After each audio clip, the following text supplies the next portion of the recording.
What would you do if you found a door in your basement that wasn't supposed to be there? A door that hummed, whispered, watched you. When Jamie inherits his grandmother's old house in a forgotten town, he uncovers more than just dust and memories. He discovers a secret that has been buried for decades. A faceless figure, a forbidden ritual, a name that should never be spoken. What lies behind the hidden door is not just a ghost. It's something worse. Something waiting. If you think you've heard every haunted house story, think again. This one opens the door too far. They say old houses hold memories, but some memories don't stay dead. When Jamie moves into his late grandmother's eerie, crumbling house on Finch Street, he expects creaky floors and dusty furniture. What he doesn't expect is the sound. A slow, dragging noise beneath the floorboards. A whisper that calls his name in the dark. Then he finds the basement, boarded shut for decades. And behind it, a second door. One that shouldn't exist. What begins as innocent curiosity turns into a descent into something ancient and terrifying. Jamie uncovers a ritual gone wrong, a man who vanished without a trace, and a name buried deep in a cursed book, Nemorin. A name that should never be spoken, a name that wants to be remembered. As whispers turn to screams and mirrors begin to lie, Jamie realizes he's not just haunted. He's being studied, followed. The man with no face isn't just a spirit. He's a predator, and once you see him, you can't unsee him. This isn't just a haunted house story. This is a slow-burning, psychological, supernatural descent into the unknown, full of tension, secrets, and a creeping dread that lingers long after it ends. So turn down the lights, turn up the volume, and listen closely. Because the moment you hear your own voice whisper back, it's already too late. The house stood like a sleeping giant at the edge of Finch Street, tall, weathered, and wrapped in ivy that clung to its stone like long-forgotten memories. Its windows, dusty and cracked, reflected the pale gray sky, and its crooked chimney leaned slightly, as if whispering secrets to the wind. To anyone passing by, the place might have seemed abandoned, the kind of house kids dared each other to run up to and touch. But Jamie knew better. This was his grandmother's house, and now it was his. Jamie pulled his car into the gravel driveway and shut off the engine. For a moment, he just sat there, staring at the house through the windshield, hands still on the steering wheel. The sky was overcast, casting the entire property in a dull, blue-gray light. The trees lining the yard were bare, their gnarled branches scratching at the air like bony fingers. He stepped out, boots crunching on the gravel, and walked toward the front porch. Each wooden step groaned under his weight, protesting like an old man with bad knees. The porch swing, rusted and barely hanging by one chain, swayed gently in the breeze, though Jamie felt no wind. The front door was as he remembered it. Solid oak with a brass handle worn dull from years of use. He fished the key from his pocket and slid it into the lock. It turned with a reluctant click. Inside, the air was thick with the smell of dust, aged wood, and something else he couldn't quite name, something faintly metallic like old blood or rusted iron. Jamie stepped into the foyer and closed the door behind him. The sound echoed through the empty house, bouncing off walls that had once held the laughter of family dinners and the soft hush of bedtime stories. The floorboards creaked under his feet as he moved down the hallway. The wallpaper was peeling, in some places, revealing faded plaster underneath. Cobwebs clung to the corners of the ceiling. It looked exactly like he remembered, but somehow different, heavier. As if the house was holding its breath. He passed the sitting room, where his grandmother used to knit by the window. The rocking chair was still there, facing the fireplace, a thin layer of dust coating the armrests. Her blanket, green with little white flowers, was folded neatly over the back, untouched. He continued on to the kitchen. The linoleum floor was cracked, and the cabinets sagged on their hinges. A single plate sat in the sink, as though someone had meant to wash it but never got the chance. Jamie opened the fridge out of habit, then shut it quickly. The smell was sour and thick, like spoiled milk and old vegetables left too long. Upstairs, the bedrooms were quiet and still. His grandmother's room had been left just as it was. The bed was made, the dresser lined with porcelain figurines. On the nightstand was a framed photo of Jamie as a child, sitting in her lap, both of them smiling wide and bright. He picked it up and brushed off the dust. But it was the hallway on the ground floor that caught his attention, specifically the far end of it, where the shadows seemed to linger just a little too long, and the floor felt colder beneath his feet. That was where the basement door was. He hadn't been down there since he was 8. Back then, he'd asked his grandmother about it. She'd looked at him with a strange tightness in her face and said, "There's nothing down there but old junk. Don't go poking where you don't need to." Then she'd hammered the door shut herself, nails driven deep into the frame like she was sealing something in. Now, as Jamie stood at the end of the hallway staring at that same door, he felt the chill in the air again.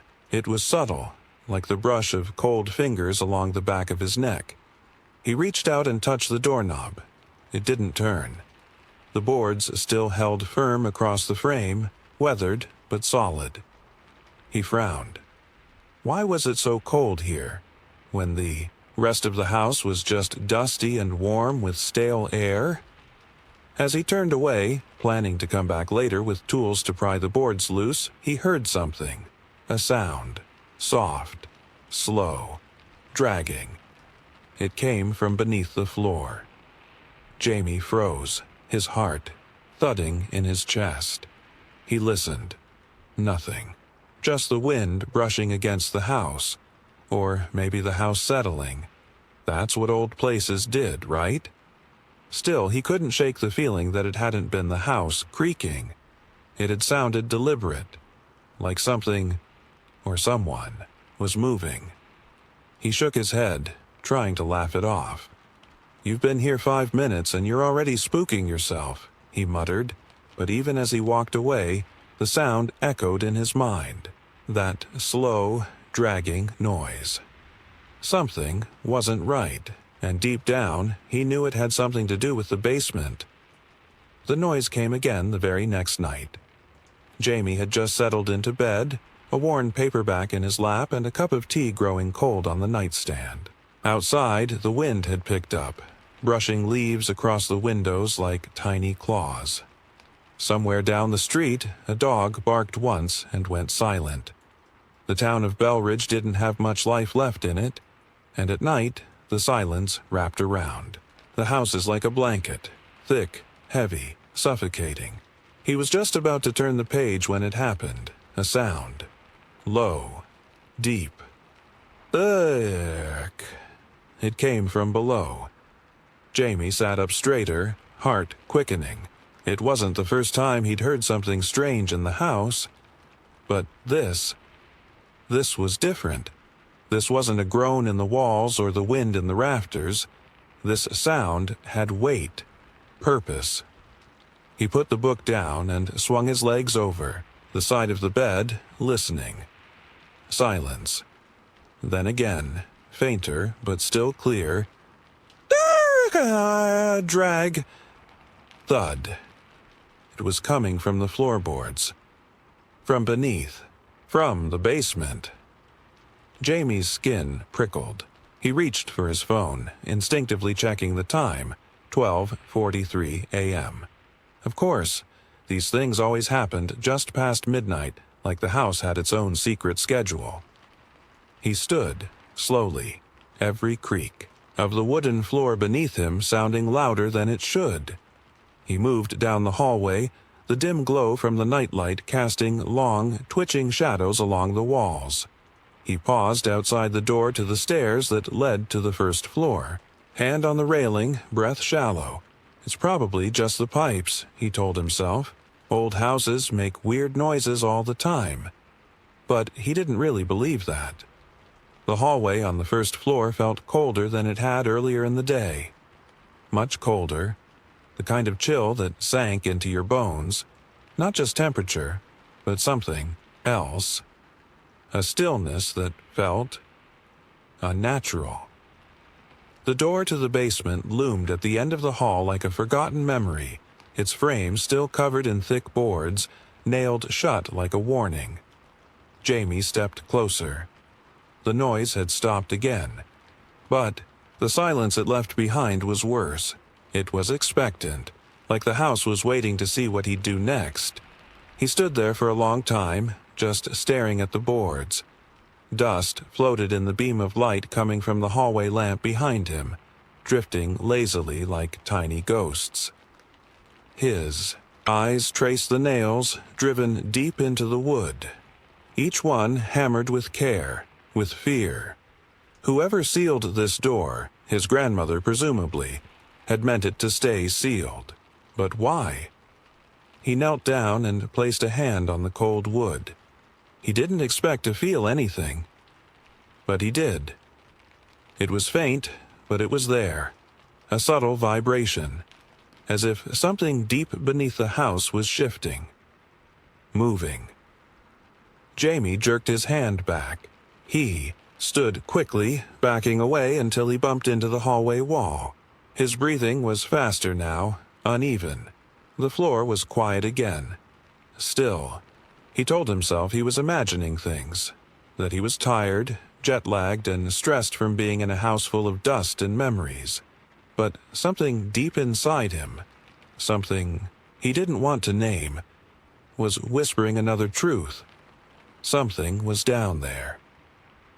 The next morning, Jamie walked through the house like nothing had happened. He opened the curtains, let the sunlight spill in. Made coffee that tasted like cardboard but still warmed his hands. He even put on music, something upbeat from a playlist he hadn't updated in years. The goal was simple. Make the house feel normal, safe, alive. But the basement door lingered at the edge of every room, every corner, like a shadow that followed him even in the light. He thought about calling someone, maybe a contractor, to check for water damage or something. But that felt like a lie. He didn't want a stranger here. Not yet. He wanted answers first. Later that day, he searched the house. The attic, the closets, the old drawers filled with papers and receipts from decades ago. He didn't know what he was looking for. Maybe a clue, a note, something from his grandmother that explained what she was so afraid of. But he found nothing. Just dust, spiderwebs, and silence. Until night came again. It was raining this time. Jamie sat in the kitchen, the lights low, the kettle hissing quietly on the stove. The storm outside had begun gently, but now the rain slammed against the windows in sheets. Thunder rolled somewhere far away, and then, as the clock struck midnight, thark, drag, thud. Jamie's head snapped up, the same sound, but closer, louder. This time, he didn't wait. He grabbed his flashlight, heart thumping like a drum in his chest, and made his way to the basement door. He ran his fingers along the edge of the wood. The boards were still in place, but something about them seemed different. A faint crack near the top where the wood had begun to split, as if pressure, constant, slow pressure, had been pushing from the other side. He raised the flashlight and looked at the gap. For a moment, he saw nothing. And then, movement. Something shifted behind the boards. Jamie stumbled back, dropping the flashlight. It clattered to the floor, casting wild shadows that danced along the walls. He backed into the kitchen, breath coming fast and shallow, every nerve in his body lit up. Something was in the basement, and it was getting closer. Jamie didn't sleep that night. He sat at the kitchen table long after the flashlight had stopped rolling and the rain had slowed to a whisper. The basement door stayed in his peripheral vision, like a painting you couldn't look away from but were afraid to face head-on. The boards were still in place, but now he was certain something was behind them, something that wasn't supposed to be there. By morning, the storm had passed.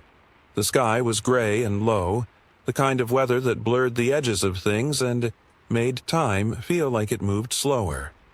Jamie stood at the hallway's end again, staring at the sealed basement door with a crowbar in his hand. The boards looked even more brittle in the daylight. He could see the cracks now, the slight warping of the wood, the way the nails had started to lift, almost like they were being pushed from the inside. No more waiting, he told himself. The first board came off with a groan, long and tired, like the house was sighing. Dust exploded into the air, making him cough. The second and third came free with less effort. By the time he removed the last board, his hands were shaking, though he didn't know if it was from fear or anticipation. He turned the handle. It was cold, icy even. The door opened slowly, resisting slightly like it hadn't been moved in decades. The darkness beyond was thick and absolute. Jamie flicked on the flashlight and pointed it into the void. Stairs descended into the gloom, steep and narrow. Each one creaked under his weight as he stepped down, the air growing colder with every foot he descended. It wasn't just the temperature. It was the feeling. The kind of bone-deep chill that made your instincts whisper that you should turn back, that you were going somewhere no one should go. The flashlight beam flickered once, then held. At the bottom of the stairs, the basement opened into a wide room. Dust coated every surface like snowfall. Boxes, old tools, cracked furniture, the remnants of a life long packed away. Cobwebs hung like curtains in the corners. Nothing moved, but the silence was not comforting. It was listening.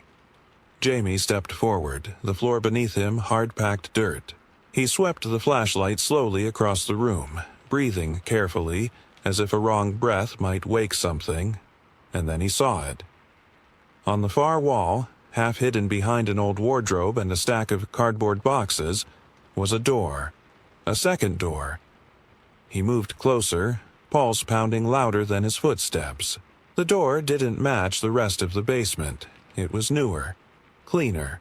The wood was thick and heavy, with a grain that shimmered faintly in the flashlight's beam. A padlock held it shut, thick and black, with no sign of rust. Someone had locked it recently. But who? Jamie reached for the lock, fingers brushing the cold metal. He tugged at it out of instinct, knowing it wouldn't budge. But what caught his eye was the symbol etched into the wood just above it. A circle with a single vertical line running through it. Simple, precise, and deeply unsettling. It looked deliberate, like a warning on a table nearby, half buried beneath. A sheet of plastic and old newspapers. Jamie saw something else, a notebook. Leather-bound, worn around the edges, but intact. He picked it up, brushed off the dust, and opened it. The first page was filled with neat, delicate handwriting. If you're reading this, then I've failed. I tried to contain it. I tried to forget. But forgetting doesn't work. He waits. He always waits. It was signed. Margaret Whitlow, his grandmother. Jamie's mouth went dry. He flipped through the notebook.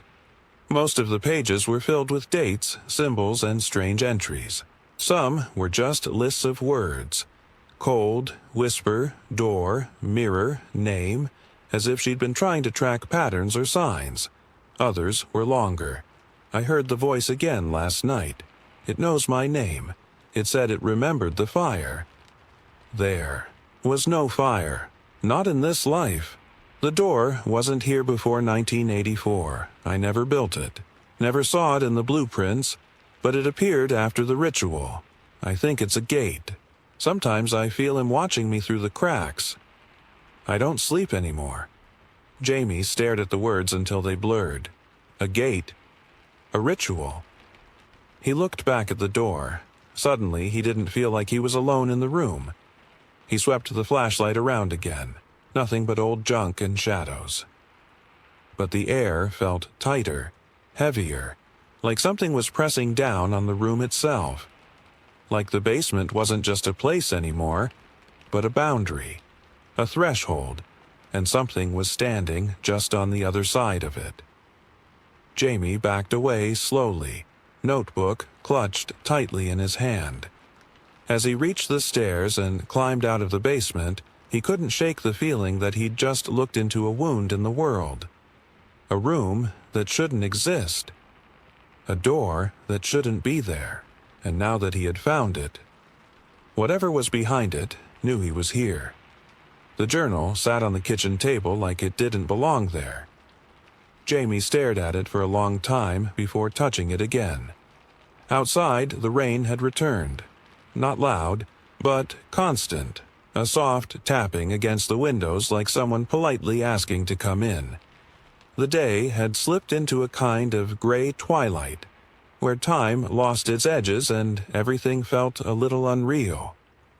He poured himself a cup of coffee that had long since gone cold and sat down across from the notebook. Its leather cover was cracked along the spine, the corners curled and worn. The paper inside had yellowed with age, and it smelled faintly of dust, ink, and something older. Something earthy and strange like dried herbs or ancient parchment.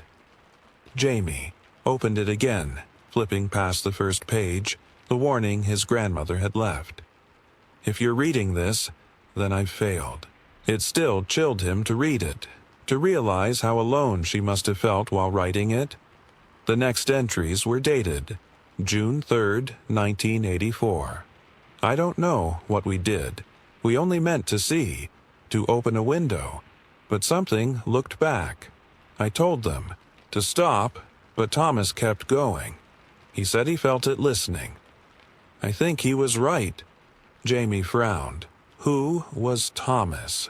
June 10th, 1984. It started with the dreams. Always the same room, always the same sound. A knocking behind the wall, growing louder every night. I asked Thomas if he heard it too. He said no, but I could tell he was lying. June the 14th, 1984. I found the door today. That was all the entry said. Jamie felt a shiver pass through him. He flipped the page. June 15th, 1984. It shouldn't be there. I checked the blueprints. There's no mention of any second door in the basement.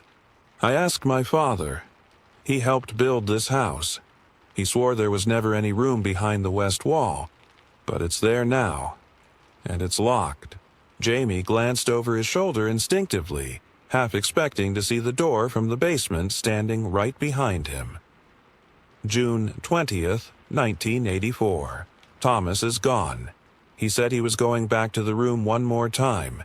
Said he had to see what was on the other side. He never came back. No one's seen him. The police think he left town. I know better. I heard the door slam that night. I heard him scream. Jamie exhaled slowly, rubbing the back of his neck. His grandmother had always been sharp, logical. She didn't scare easy, but here, in her handwriting, was the fear, the unraveling. The entries continued. Days, then weeks apart. Some were lucid, carefully written. Others trailed off mid-sentence like she'd been interrupted or distracted by something she didn't want to describe. August 3rd, 1984. I tried to board it up. Hammered the door shut myself. But I still hear it. Every night. That dragging sound. The whispers. Sometimes I think it's Thomas. Other times, I know it's not. August 18th, 1984. I saw him in the mirror. Just for a second. No eyes. No mouth. Just a blur where a face should be. He was standing behind me. I turned. No one there. But the glass stayed cold for hours. Jamie's hands were trembling now as he turned the page. Something about the man with no face struck a nerve. He didn't know why, but it filled him with a dread he couldn't explain. September 2nd, 1984. He doesn't speak, not with words, but I hear him. In the walls, in my head. He wants me to open the door again. I won't. I can't. September 5th, 1984. I saw something tonight. On the door. A symbol. A circle with a line through it. It wasn't there before. It pulses when I get close, like a heartbeat. Jamie's breath caught. That same symbol was carved into the door in the basement. The same one he had seen just yesterday. He flipped forward, scanning the pages. The writing grew more frantic, the ink heavier, as if she'd written the later entries under stress, or something worse. September 19th, 1984. I think it's not just a door.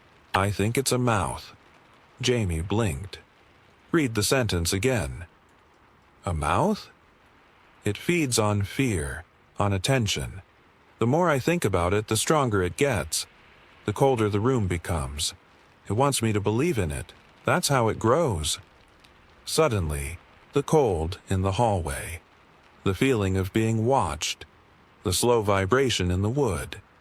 It all made a twisted kind of sense. The door wasn't just hiding something. It was alive.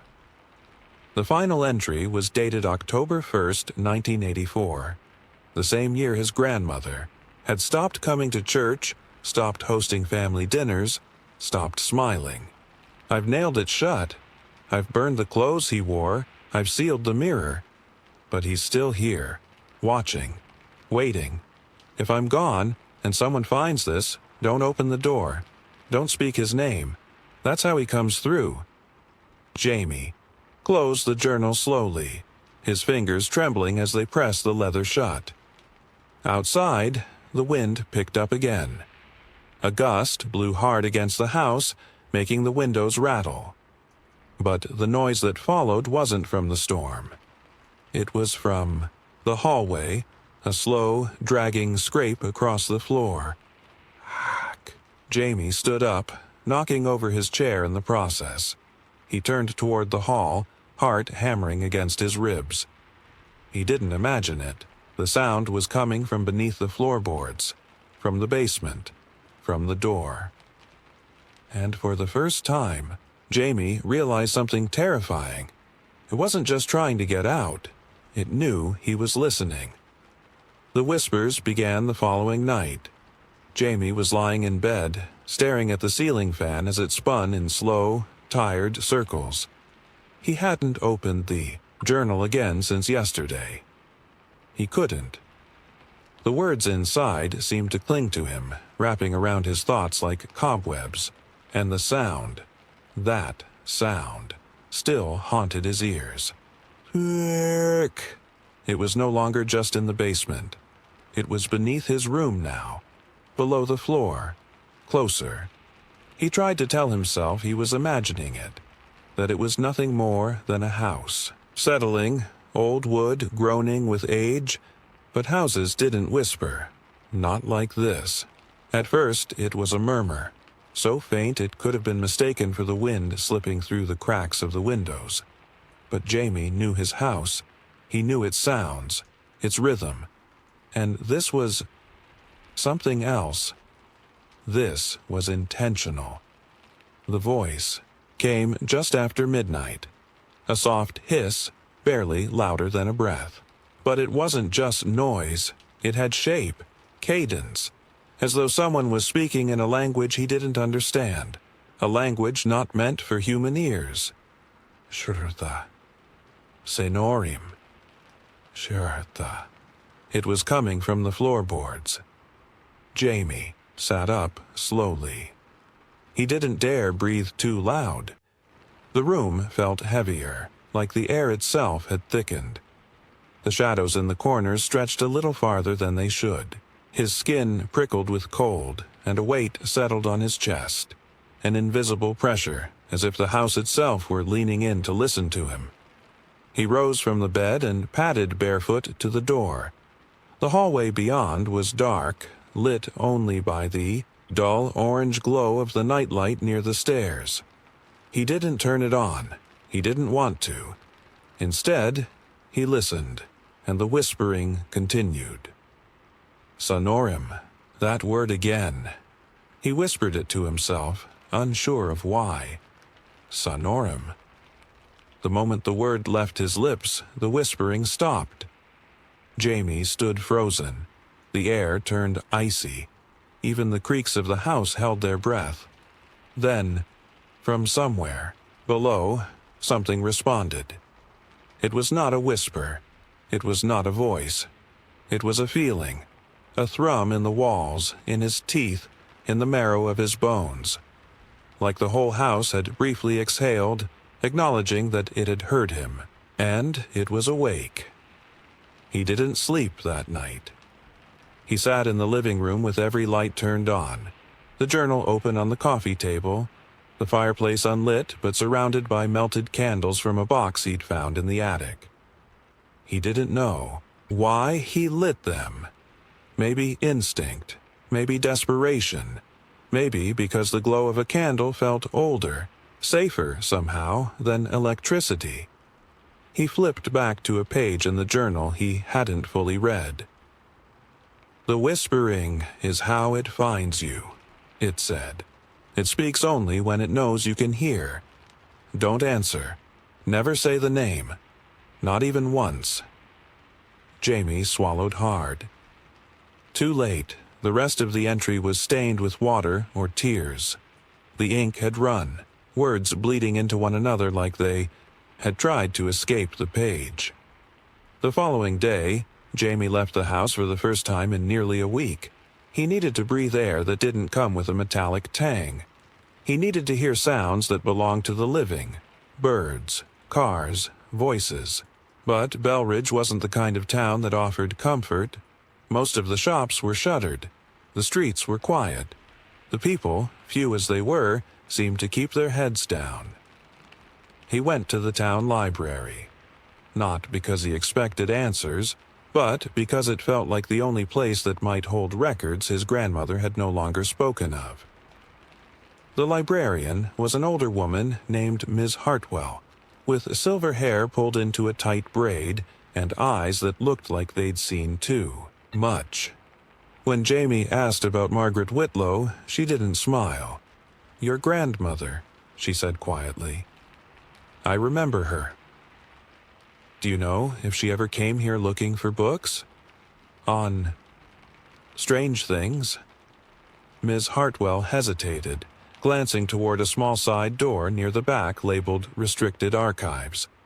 "She came in often," she said. "Always checked out the same one. A book we keep locked up now. The Black Veil. She never returned it." Jamie's stomach sank. "I found it in her attic," he admitted. The librarian's face went pale. "You should burn it." "I think—" "She tried," Jamie said. "I think she failed." Ms. Hartwell leaned in, voice barely above a whisper. "Some doors aren't meant to open, Mr. Whitlow. Some names aren't meant to be known. If she wrote things down, be careful what you read aloud." That night, back at the house, Jamie sat again with the journal open in his lap and the whispers already waiting for him. They came earlier now, before the moon had fully risen, closer, clearer. They repeated the name over and over like a chant. Sonorum, Sonorum, Sonorum. Jamie clenched his fists. He heard something else too, a faint tapping sound.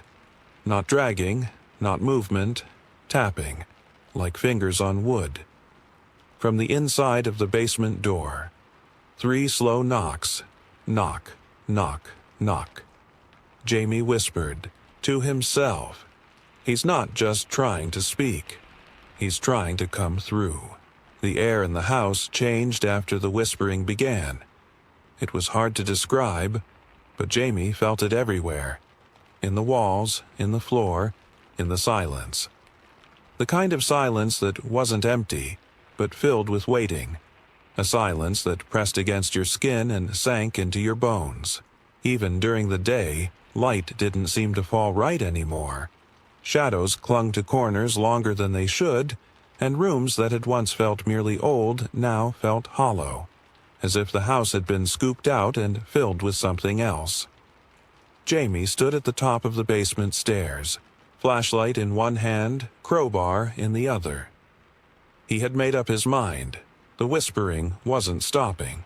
The knocking was growing louder, and the door, that second door, was no longer just a question. It was a summon. He had to know. He descended, slowly, one step at a time, the wood groaning beneath him. The flashlight beam cut through the thick, unmoving air like a blade. The basement was exactly as he had left it, dusty, cluttered, still. But now the temperature had dropped. His breath fogged in front of him. He swept the light toward the far wall. The door was still there. Still locked. Still humming faintly with that terrible, low vibration he could feel in his teeth. The journal had said this was a gate, that it shouldn't be there, that it hadn't always been there. So what was it? And what was on the other side? Jamie knelt in front of it, heart pounding, and examined the lock. It looked ordinary, black steel, cold to the touch, but when he gripped it, something strange happened. The door pulsed. Not physically, not like a heartbeat, but in the air. As if his touch had sent a ripple through the room, and the door had responded, with awareness. For a moment he thought he heard breathing, soft, ragged. Not his. He stood quickly backing away, but the need to know, to see, was too strong. He brought the crowbar down hard against the padlock. Once, twice. On the third hit, the metal cracked with a sharp, echoing snap, and the lock dropped to the floor. Jamie stared at the door. Nothing moved. No sound came. Just the endless, waiting stillness. With a deep breath, he reached forward and turned the handle. It opened easily. Too easily. As if whatever had been holding it closed wasn't the lock at all, but something else. Something that had simply stepped aside. The door creaked open an inch. Then another. A cold wind rolled out from the blackness beyond, bringing with it a smell that made Jamie gag. Damp soil, iron, and something sour, like rotting flowers. He raised the flashlight and stepped inside. The hidden room wasn't on the house's blueprints. He was sure of it. It wasn't on any floor plans. It wasn't even architecturally possible. It was too deep, too wide. It was wrong. The stone walls were ancient, slick with moisture. Strange symbols were carved into the surfaces. Circles intersected. By lines, runes he didn't recognize. The floor sloped downward in a subtle spiral, leading into a space that felt unending. As he moved deeper, the air thickened. The flashlight flickered once, then steadied. In the center of the room sat a small wooden box. That was all. No altar, no bones, no strange artifacts. Just that box, no larger than a shoebox, resting alone in the vast, damp silence.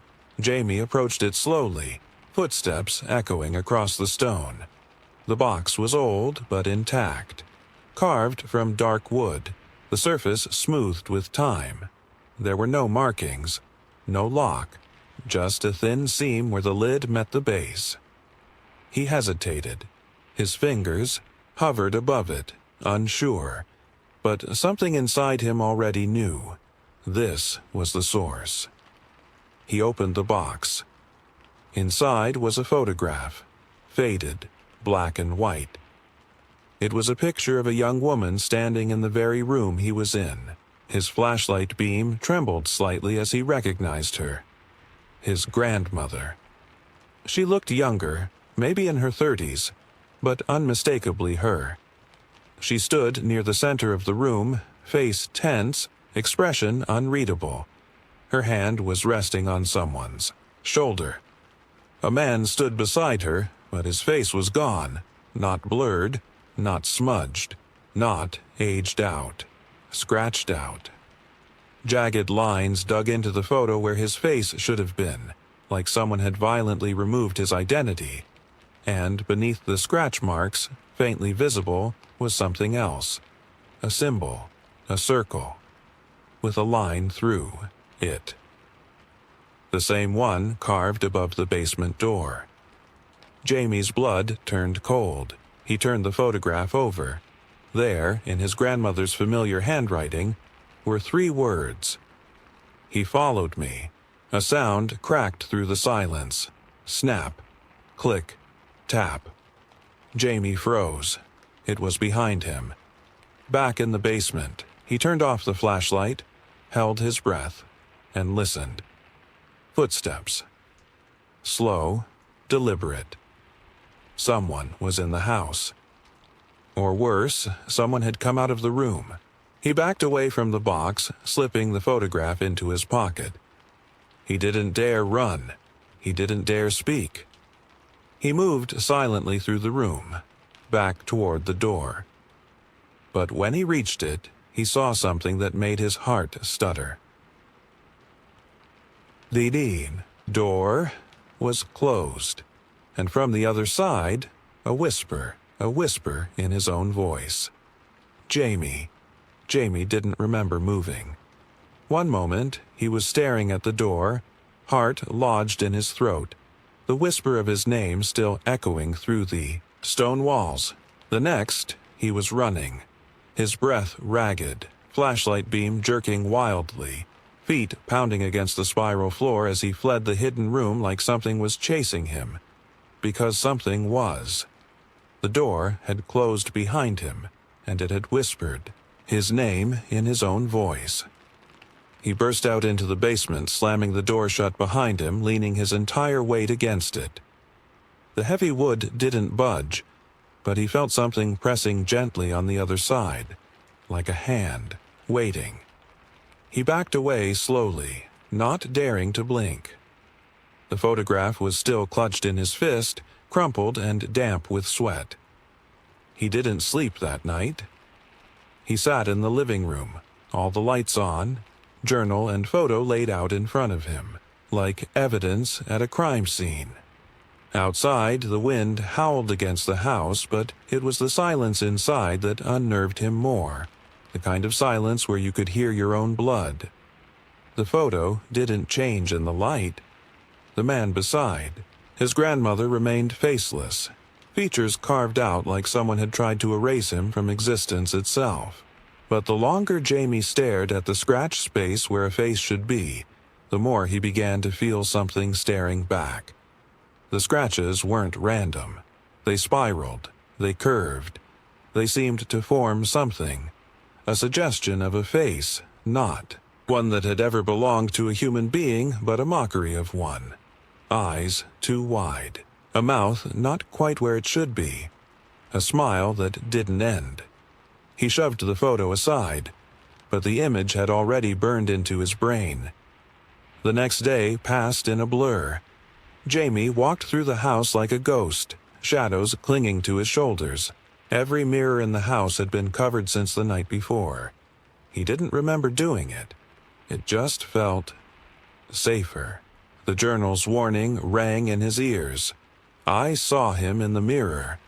Just for a second. No eyes, no mouth. It hadn't made sense then. It did now. He was being watched. Not by a person. Not by a spirit. By something that had once worn a face. Or had stolen one. He saw it first at 3:17 a.m. He had fallen asleep, just briefly, just for a moment, on the couch. The candles had all burned down to stubs. The fireplace had gone cold, and in the reflection of the black TV screen, he saw a figure standing behind him. Tall, lean, unmoving. Jamie turned instantly, but the room was empty.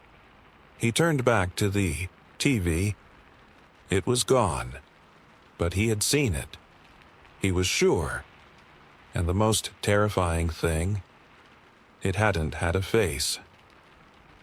The next few days were a descent into slow madness. Every mirror showed glimpses of something not quite there. Reflections that lagged, as if something else was thinking about appearing. Once, while brushing his teeth, he caught sight of his reflection smiling before he did. He threw the mirror out that night. The whispering never stopped now.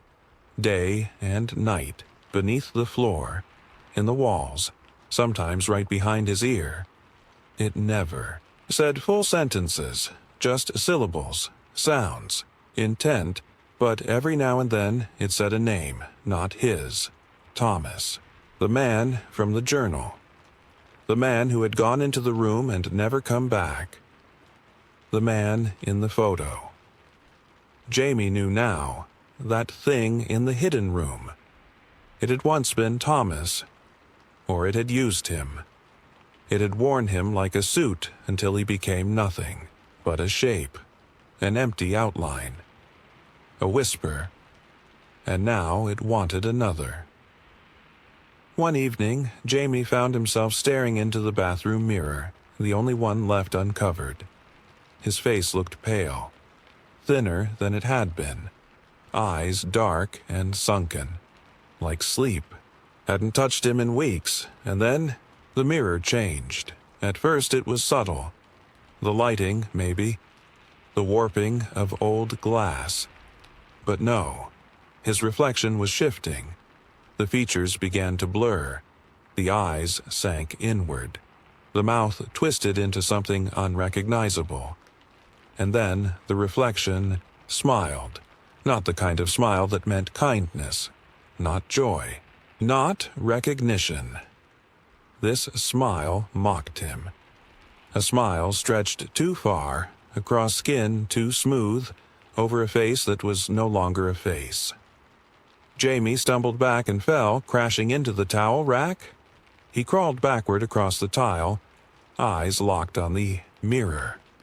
The reflection just stood there, watching, smiling, and then it whispered, "Jamie." Not out loud, inside his mind. He left the house that night, drove aimlessly for hours until he was too exhausted to think. He pulled into an empty rest stop off a rural road and sat in the silence. But it followed him. The voice, the pressure, the sensation that something was sitting just behind his shoulder, whispering with no breath. He looked in the rearview mirror. For just a second, the passenger seat was not empty. A pale shape, a face without features, a grin carved from nothing. He screamed and slammed the mirror out of place. When he looked again, it was gone. He returned home with a single realization carved into his mind like a brand. You don't invite it. You notice it. That's all it takes. Just awareness. Just belief. Just one look into a mirror too long. The journal had said, he waits, he watches, he doesn't forget. Jamie now knew the truth. The man with no face was never locked behind the door. He was already in the house. The morning after the mirror incident, Jamie sat on the front steps of the house, staring out at the empty street with a blanket draped around his shoulders and the journal in his lap. He hadn't slept. Sleep wasn't safe anymore. Not when the whispering followed him into his dreams. Not when the man with no face stood at the foot of his bed with that impossible grin. Always silent, always waiting. Jamie needed answers. Real ones. not fragments from a torn journal or ghost stories muttered in candlelight. He needed to understand what his grandmother had done, what she had let in, what he had now awakened. He started with what he knew. The year was 1984. His grandmother had performed a ritual, something called a window, according to the journal, a glimpse into a world beyond the veil. She hadn't meant to open anything, but she had. And something had looked back. Someone named Thomas had helped her, but now he was just a whisper, a faceless grin in the dark. The notebook mentioned a book, The Black Veil. Jamie retrieved it from the attic where he'd found it days ago, tucked between boxes of expired spices and forgotten Christmas decorations. It was heavier than he remembered, wrapped in thick dark leather that smelled of ash and old secrets. There was no publisher's name, no copyright, no table of contents, just the title embossed in fading silver. The Black Veil, and underneath, smaller, for those who must not see. He opened it. The pages were filled with symbols, sketches, languages he couldn't read. Some looked like ancient alphabets, others like they had been scribbled in madness. But tucked between them were fragments of explanation, rituals, warnings, and one recurring phrase scattered throughout. Names give shape. Shape gives power. Speak nothing you wish to remain forgotten. Jamie found a section marked with a folded corner. The paper there was more worn, the ink smeared in places like it had been touched too many times. The title on the page was simple, The Forgotten. His breath caught. The forgotten are those who were never meant to be, born from broken rituals, half-formed thoughts, and doors opened by accident. They wear faces not their own, speak with the voices of the living, and enter where they are noticed. They are not summoned, they are invited by attention. They come to those who look too long, who ask too many questions. Their hunger is memory. Their currency is fear. Jamie's hands trembled as he turned the page. There was a sketch, a human shape, tall and thin, its head a swirling void of lines, spirals, and jagged curves where a face should be. Around it, symbols circled like gravity. Some he recognized, including the circle with a line through it. To unsee a forgotten is impossible, but they may be bound, contained. If one knows its true name. Jamie froze. A true name? His grandmother had written that name, Nemorin, on the back of the photograph in her attic. Could that be it? Could that be his name? He felt a sudden pressure in the room, like the air had thickened again. The shadows stretched, like they were listening. Waiting, Jamie snapped the book shut. He returned to the journal that afternoon, flipping through the final entries again. Somewhere in the pages, hidden in the panic, was a plan, a final effort. October 3rd, 1984. I tried fire, salt, chalk, holy words. Nothing holds, nothing stops him. But the book says his name is a chain. Speak it, and he must listen. Use it, under the red moon, and he can be bound again. But if he hears his name too early, he learns your voice. Jamie reread that last line over and over. He learns your voice. Had he already said it aloud? Had he already given it too much power? He looked out the window. The sky was growing darker, thicker clouds gathering above the trees. But even in the dimming light, he noticed something strange. The moon. It was faint, pale, but already visible, and tinged in red. A blood moon. That couldn't be a coincidence. Jamie needed help. He remembered the librarian, Miss Hartwell, the only person in Belridge who had acknowledged that something was off, who hadn't looked at him like he was crazy when he mentioned the black veil. He drove to the library. It was nearly empty, just the tick of a grandfather clock and the smell of old books echoing through the aisles. Miss Hartwell looked up from the front desk when he entered.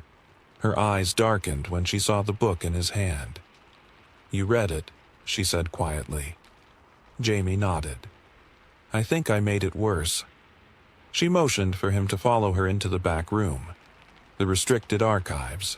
The door creaked open to reveal rows of locked cabinets and yellowed papers in folders older than either of them. "Your grandmother came here for years," Miss Hartwell said. "She wasn't the first. This town has always had its shadows." "Do. You know what the forgotten are?" Jamie asked. Miss Hartwell sighed. "Stories. Warnings. They were never supposed to be real." "They're real," he said, "and one of them is in my house." She didn't argue. Instead, she pulled out a locked drawer and retrieved a file wrapped in red twine. Inside were photographs, old black and white images of Belridge, buildings that no longer stood, people who hadn't aged. In one photo, Jamie saw a group of 5 standing around a fire in a clearing. One of them was his grandmother. Another was Thomas. And next to them, barely visible, was a shadow. A shape. Wrong. Warped. Blurred in the center, like the camera had refused to capture it. Beneath the photo, a handwritten note, 1984. Belridge Ritual.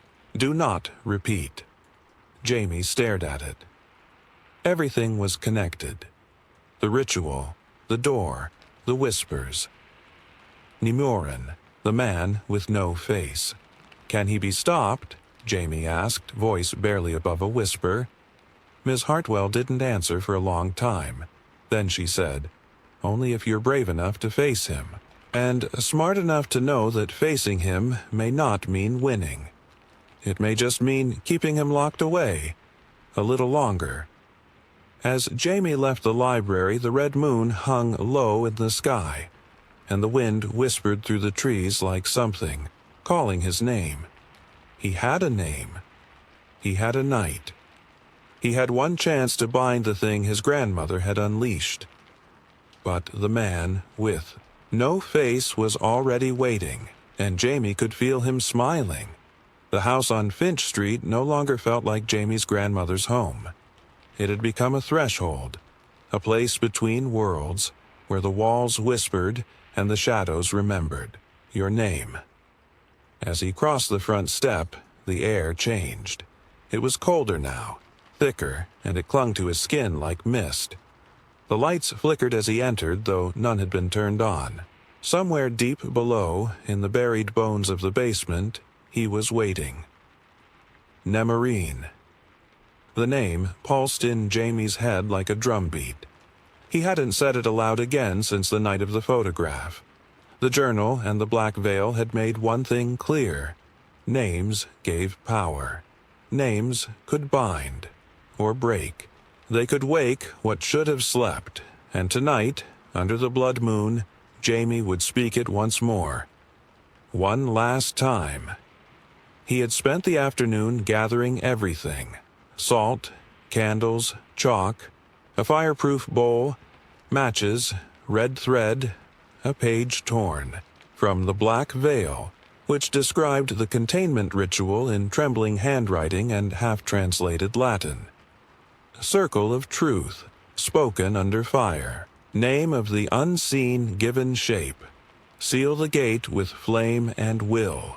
Do not falter, do not run. The attic held what was left of his grandmother's protection. A bundle of dried herbs, a small iron bell, a cracked mirror she had once used, for watching. He didn't know what all of it did, but he brought it anyway, because tonight knowledge wasn't enough. Intention mattered. So did courage, and Jamie wasn't sure he had either. By 11 p.m., the house had gone completely silent. No creaks, no wind. Just the throb of the blood moon outside casting the entire world in a dim, reddish hue. It looked like the sky had been bruised. Jamie stepped into the basement. Each stair groaned beneath him like it was morning.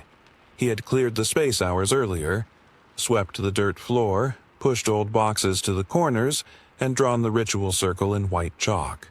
Intricate symbols surrounded it, copied directly from the book. The air was sharp, metallic, and carried the faint scent of burnt wood and iron. He placed the candles in the cardinal points and lit them,